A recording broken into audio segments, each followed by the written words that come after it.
ఖమ్మం పట్టణ ప్రజలకు, దైవజనులకు మరియు సంఘ నాయకులకు ఒక శుభవార్త.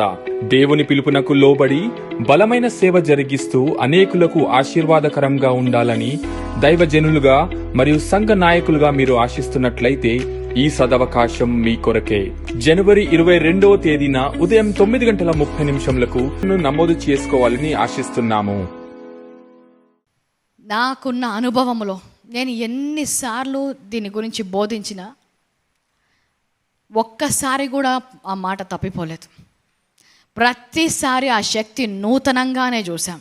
ప్రతిసారి ఎంతోమంది దేవుని యొక్క శక్తిని పొందుకోవడం చూశాను. హల్లెలూయా.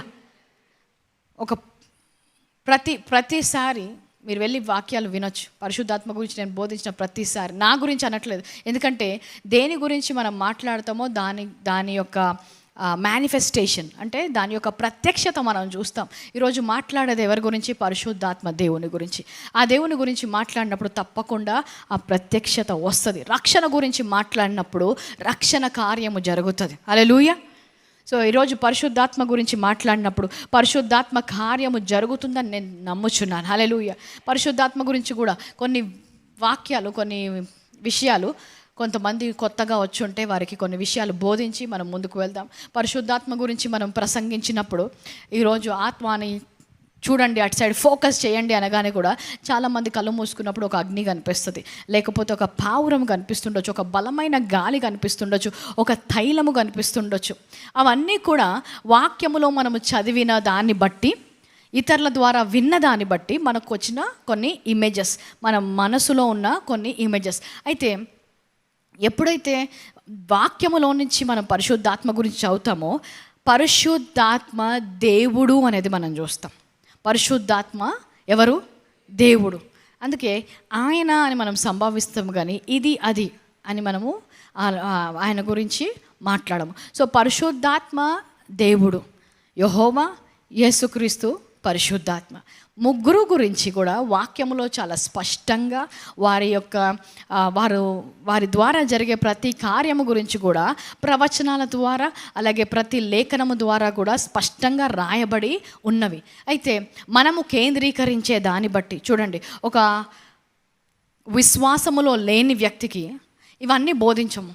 యేసుక్రీస్తుని నమ్ముకో, ఆయన నిజమైన దేవుడు, వారికి ఉన్న వారున్న స్థానం బట్టి వారికి అలాంటి వాక్యాలు మనము బోధిస్తాం.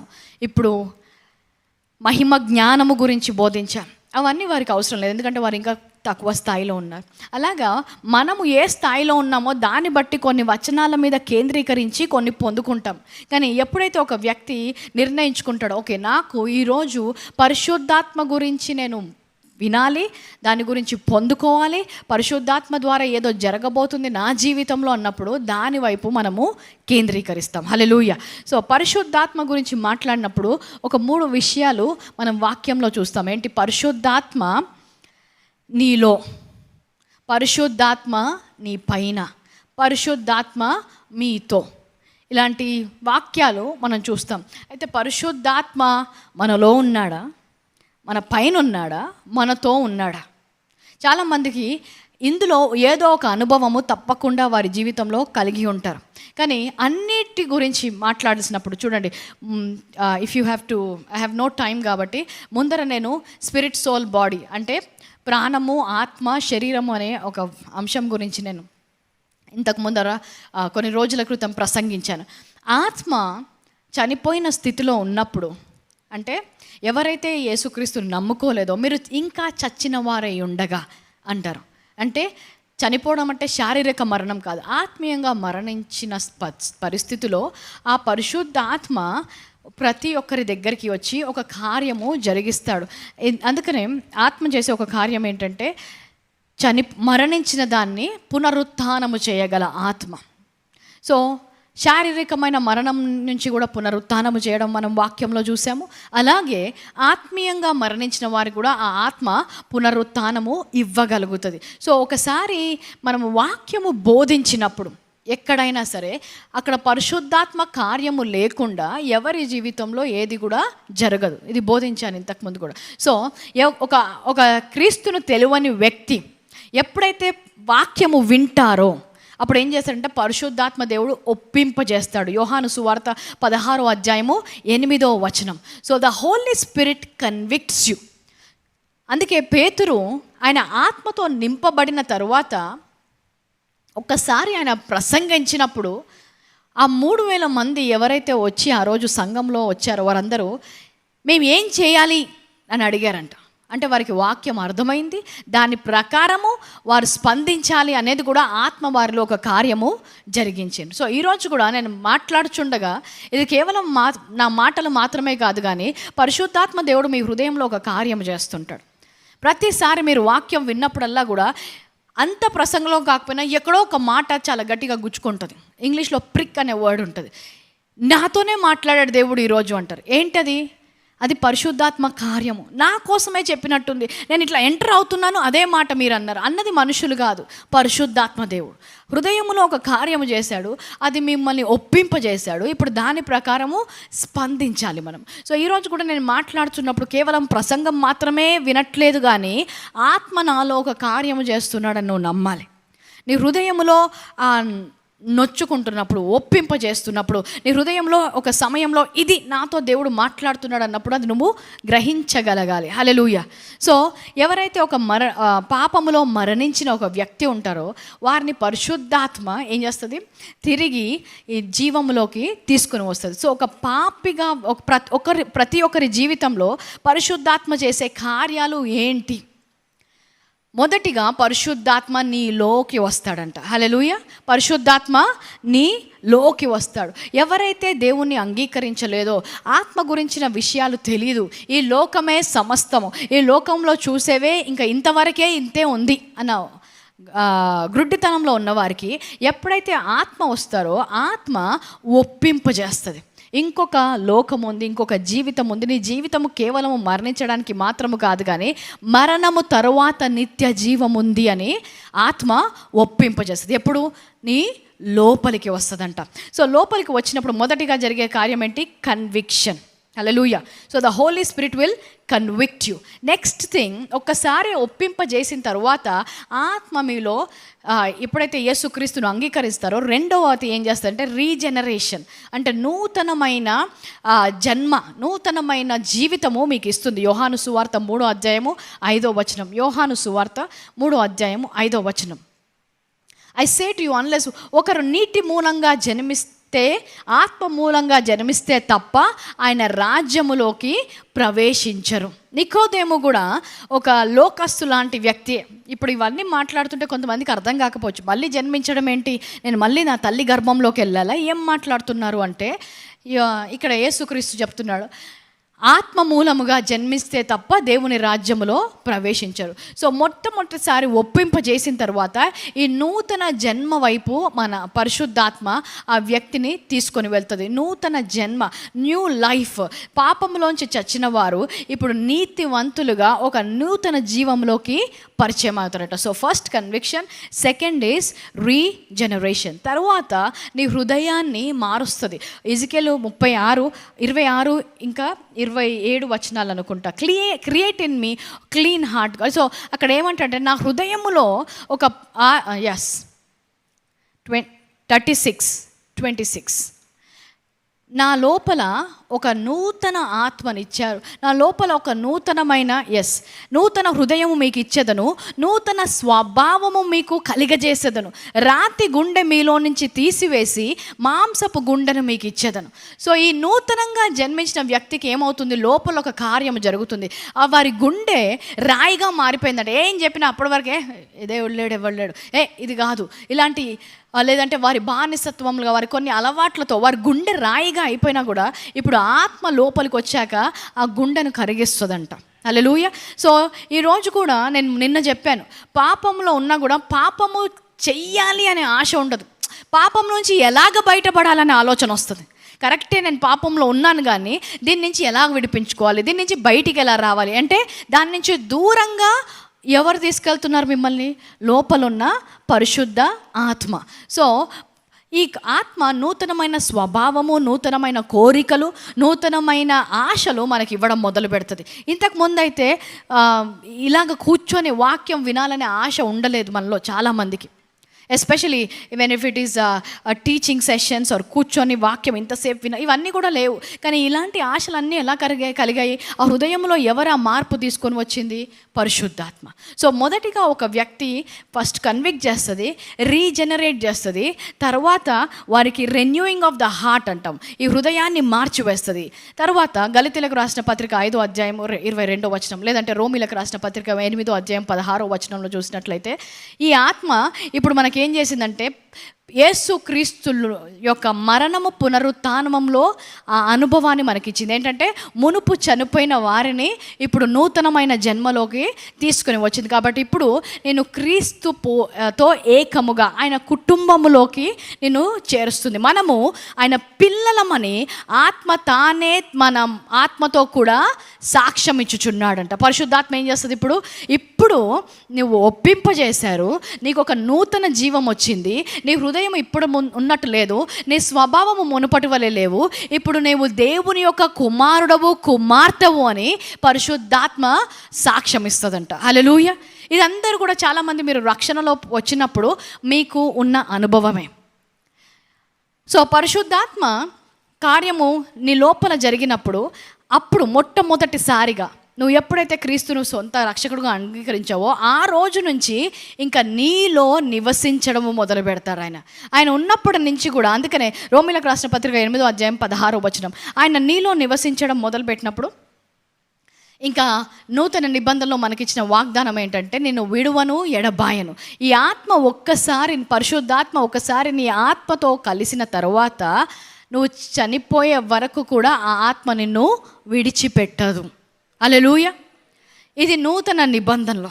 ఎందుకంటే let's read this and then go. మనము దేవుని go to Romans Galatians chapter 5 verse 22 to 23. ఆయన ఆత్మ మనలో ఉన్నాడు. ఇప్పుడు ఉన్న తర్వాత మన జీవితంలో చేసే కార్యం ఏంటంటే ఆత్మ ఫలించేలాగా మన జీవితంలో కార్యము చేస్తూనే ఉంటాడు. సో ఒకసారి ఆత్మ మనలోకి వచ్చిన తర్వాత పరిశుద్ధాత్మ ద్వారానే ప్రతి కార్యము జరుగుతుంది. పరిశుద్ధాత్మనే మనల్ని ఒప్పింపజేస్తాడు, పరిశుద్ధాత్మనే మన హృదయాన్ని మారుస్తాడు, పరిశుద్ధాత్మ మనలో నివసించడం మొదలు పెడతాడు.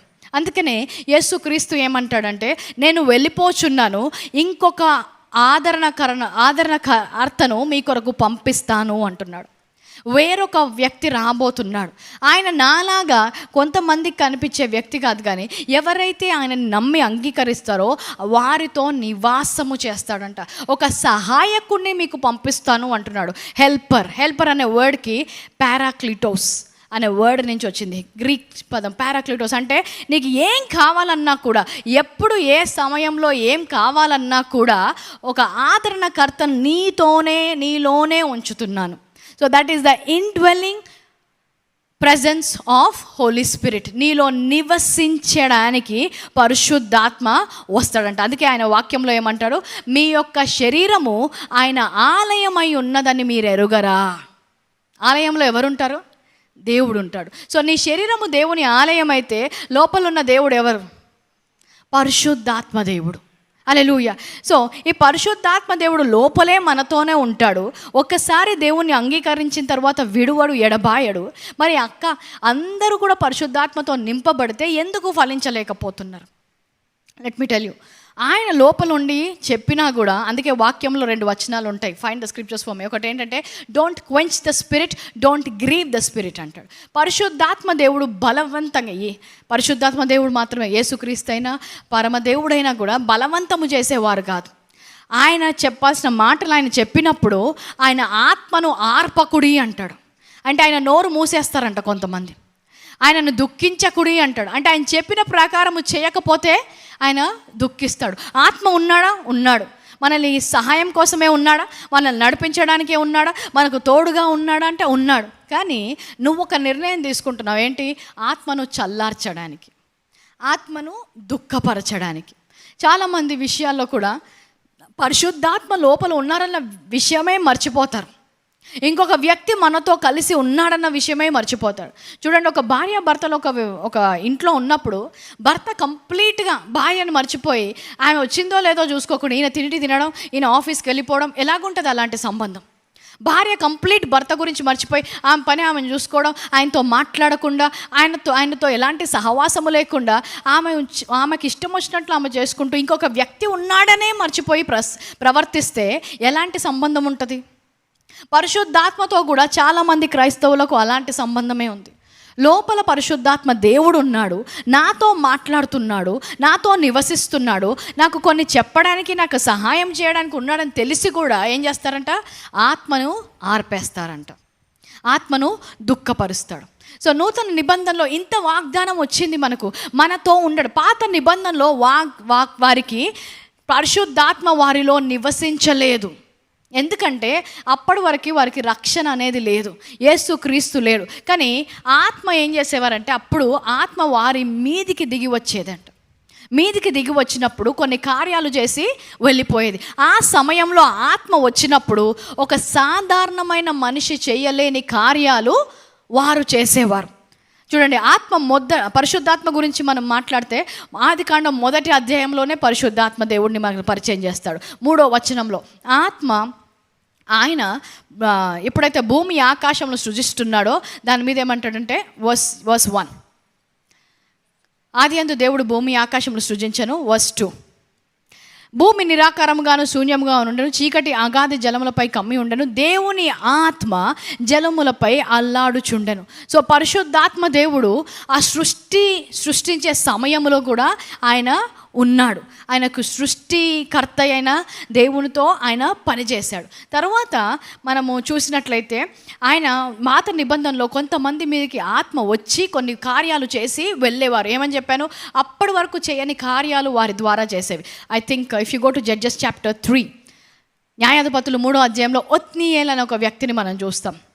ఒత్నీయేల్ అనే వ్యక్తి, జడ్జెస్ చాప్టర్ 3 వర్స్ 10, ఆయన ఆ దేశంలో న్యాయపతిగా ఉన్నప్పటికీ కూడా క్విక్లీ యెహోవా ఆత్మ అతని మీదికి వచ్చెను గనుక అతడు ఇజ్రాయేళ్లకు న్యాయాధిపతి అయి యుద్ధమునకు బయలుదేరగా యెహోవా రాజైన కుషానిశ్రయతమును అతనికి చేతికి అప్పగించెను, అతడు జయించాడు. సో నార్మల్గా ఒత్నీయేలు ద్వారా ఈ జయము కలిగేది కాదు, కానీ ఆత్మ దిగి వచ్చి ఆయనకు బలాన్ని ఇచ్చాడు కాబట్టి ఆయన యొక్క విజయాన్ని చూడగలిగాడు. హల్లెలూయా. అలాగే మనం చూసినట్లయితే గిద్యోను విషయంలో కూడా I think Judges chapter 6 verse 34, గిద్యోను కూడా ప్రభా నాకు బలము లేదు, నేను అందరికంటే తక్కువ గోత్రంలోంచి వచ్చిన వాడిని, నా వల్ల అవ్వదు, నేను ఈ యుద్ధం జయించలేదు అన్నప్పుడు 34వ వచనం, యెహోవా ఆత్మ గిద్యోనుని ఆవేశించెను. May somebody receive that kind of spirit tonight this morning. Hallelujah. అతడు బూర ఊదినప్పుడు కుటుంబం వారు అతనికి వచ్చి, సో ఏమైందంటే ఆత్మ,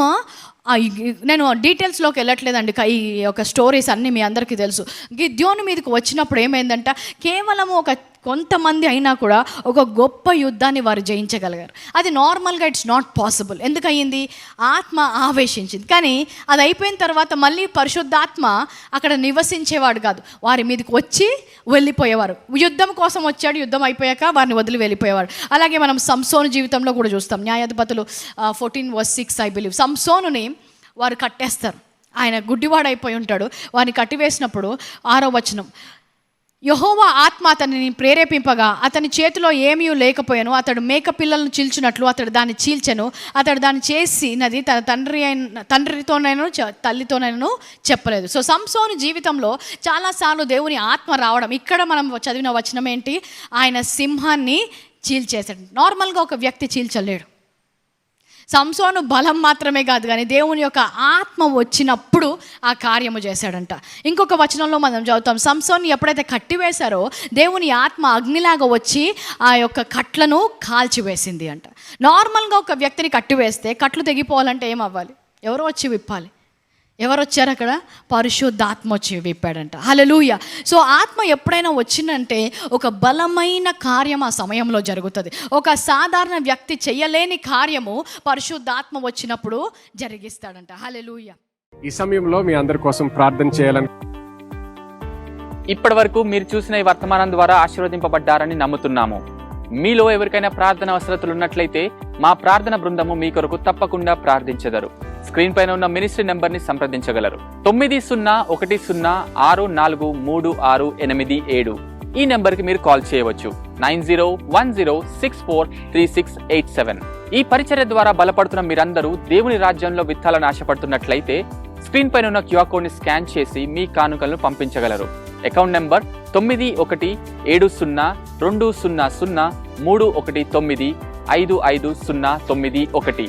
IFSC code UTIB 00010798 Axis bank 91702003195591. IFSC code UTIB 0001798 Axis bank. అద్భుతమైన ఆరాధన మరియు బలమైన వాక్యంతో ప్రతి ఆదివారం ఎంతో ఘనంగా సర్వీసెస్ జరుగుతున్నాయి. ఎన్నో అద్భుత కార్యములు, సాక్ష్యములను మేము వింటున్నాము. మీరు కూడా బలమైన సాక్ష్యంతో విజయవంతమైన జీవితాన్ని కలిగి ఉండాలని ఆశపడుతున్నట్లయితే ఈ ఆరాధనలో పాల్పంచుకోవాల్సిందిగా కోరుకుంటున్నాము. ప్రతి ఆదివారం ఉదయం 8 గంటలకు ఇంగ్లీష్ ఆరాధన మరియు 10:30 తెలుగు ఆరాధన సంధ్య కన్వెన్షన్ గచ్చిబౌలిలో జరుగుతున్నాయి. మీరు మరియు మీ బంధుమిత్రులు హైదరాబాద్ పరిసర ప్రాంతాల్లో నివసిస్తున్నట్లయితే ఈ సర్వీసెస్ కి ప్రేమపూర్వకంగా ఆహ్వానిస్తున్నాము. ఖమ్మం పట్టణ దైవజనులకు మరియు సంఘ నాయకులకు ఒక శుభవార్త. దేవుని పిలుపునకు లోబడి బలమైన సేవ జరిగిస్తూ అనేకులకు ఆశీర్వాదకరంగా ఉండాలని దైవజనులుగా మరియు సంఘ నాయకులుగా మీరు ఆశిస్తున్నట్లయితే ఈ సదవకాశం మీ కొరకే. జనవరి 22వ తేదీన ఉదయం 9 గంటలకు. ఇప్పుడు వరకు చూసిన మెసేజ్ ద్వారా మీరు అందరూ ఆశీర్వదించబడ్డారని నేను నమ్ముతున్నాను. మీ జీవితంలో దేవుని యొక్క ప్రేమ గురించి ఎక్కువ తెలుసుకోవాలనుకుంటున్నట్లయితే, దేవుని యొక్క వాక్యములో ఎదగాలనుకుంటున్నట్లయితే, మీరు అలాగే మీ కుటుంబము దేవుని యొక్క కాపుదల, దేవుని యొక్క ఆశీర్వాదంలో జీవించాలనుకుంటున్నట్లయితే మిమ్మల్ని అందరినీ కూడా మా న్యూ సిటీ చర్చ్ సండే ఆరాధనకు ప్రేమతో ఆహ్వానిస్తున్నాను. మీకు కావాల్సిన డీటెయిల్స్ అన్నీ కూడా మీకు స్క్రీన్ మీద ఉంటాయి. సో ఈ రోజు తీర్మానం తీసుకోండి. మీరు అలాగే మీ కుటుంబము వచ్చి మాతో పాటు దేవుణ్ణి ఆరాధించండి.